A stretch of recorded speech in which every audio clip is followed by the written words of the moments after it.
అపోస్తుల కార్యాల్లో ఉన్న ఒక వాక్యం చూపించారు.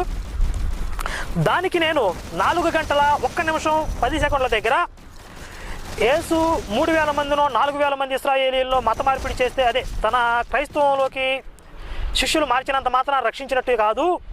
90% మంది ఇశ్రాయేలీలు యేసుని అబద్ధపు బోధకుడు అంటున్నారు. ఇప్పటికీ కూడా ఆయన సాతానని, దుష్టశక్తిని నమ్ముతున్నారు.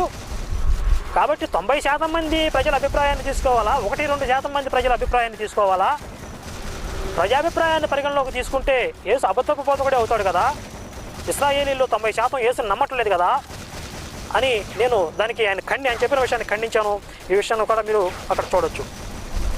ఇక పాయింట్ నెంబర్ 9లో యేసు రెండవ రాకడ ఆతరం గతించక మునిపే రావాలి.